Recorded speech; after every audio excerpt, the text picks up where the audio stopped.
Channel. ఈరోజు మనం ఈ వీడియోలో జాతి పద్యాల్లోని కందం యొక్క లక్షణాల గురించి చూద్దాం. ఈ వీడియో చూసే ముందు ఇంకెవరైనా ఈ ఛానల్ని సబ్స్క్రైబ్ చేయకపోతే కనుక తప్పకుండా సబ్స్క్రైబ్ చేసుకోండి. వీడియో ఎండింగ్ వరకు చూసి తప్పకుండా లైక్ చేయండి. మనం టాపిక్లోకి వెళ్దాం. చూడండి, ఈ కందం యొక్క లక్షణాలు ఏంటంటే, దీనిలో మొదటిది కందం పద్యంలో నల గగ భజస అనే గణాలు రావాలి. మనకి వృత్త పద్యాల వలె భరనభ భరవ నజభజ జజర అని ఇవే గణాలు వరుసగా రావాలి అనే రూల్ లేదు. ఈ నల గగ భజసాలు అనేవి ఆ పద్య పాదంలో ఎలాగైనా రావచ్చు, ఎక్కడైనా రావచ్చు. అలానే రెండవది, మొదటి పాదం లఘువుతో గనక స్టార్ట్ అయినట్లయితే ఆ పద్యంలో ప్రతి పాదంలో చివర లఘువుతోనే ఎండ్ అవుతుంది. అలానే గురువుతో గనక స్టార్ట్ అయినట్లయితే చివరి అక్షరం కూడా గురువుతోనే ఎండ్ అవుతుంది. ఇది ఒక లక్షణం.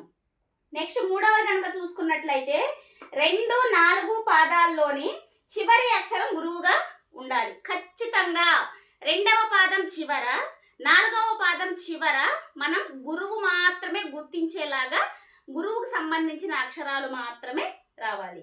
నెక్స్ట్ 4వది ఏంటంటే 1, 2 పాదాలలో 8 గణాలు, 3, 4 పాదాల్లో 8 గణాలు ఖచ్చితంగా రావాలి. 8 గణాలు అనేవి రావాలి. నెక్స్ట్ 5వది ఏంటంటే 1, 3, 5, 7 బేసి గణాల్లో మనకి ఇక్కడ జగణం అనేది రాకూడదు. 1, 3, 5, 7 గణాల్లో జగణం రాకూడదు. నెక్స్ట్ ఇంకొకటి ఏంటంటే 6వ గణం అనేది కంపల్సరిగా నలము గాని ఇక్కడ జగణము గాని రావాలి. 6వ గణం నలము గాని జగణం గాని రావాలి. నెక్స్ట్ ప్రాస నియమం అనేది ఖచ్చితంగా ఉంటుంది. ఇవి కందం యొక్క లక్షణాలు. మనకి కందం ఏంటంటే పద్యపాదం చిన్నదిగా ఉన్నా గానీ లక్షణాలు అనేవి ఎక్కువగా కనిపిస్తాయి అన్నమాట దీనిలో. ఇది కనుక మనం గణ విభజన చూసుకున్నట్లయితే చూడండి, ఇక్కడ మనకి అపరమపురం అనే పాదం 2 రాసుకున్నాం. ఇక్కడ 2 లైన్లు రాయాల్సి వస్తుంది. ఇక్కడ ఫస్ట్ లైన్ లోనేమో 3 గణాలు వస్తాయి, సెకండ్ లైన్ లో 5 గణాలు వస్తాయి, మొత్తము 8 గణాలు. ఇక్కడ మనకు చూసుకున్నట్లయితే నల గగ భజసాలు మాత్రమే రావాలి. ఇక్కడ మనకు వాటిల్లో గణాలే వచ్చాయి. చూడండి, ఇక్కడ ఇక్కడ భగణం వచ్చింది, ఇక్కడ జగణం వచ్చింది, ఇక్కడ సగణం. అలానే కింద కూడా ఈ 5 వచ్చాయి.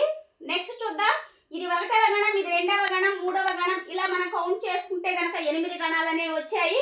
నెక్స్ట్ ఏంటంటే ఇక్కడ 6వ గణం అనేది కంపల్సరిగా లక్షణాల్లో జగణము రావాలి అని ఉంది. ఇక్కడ జగణం అనేది వచ్చింది.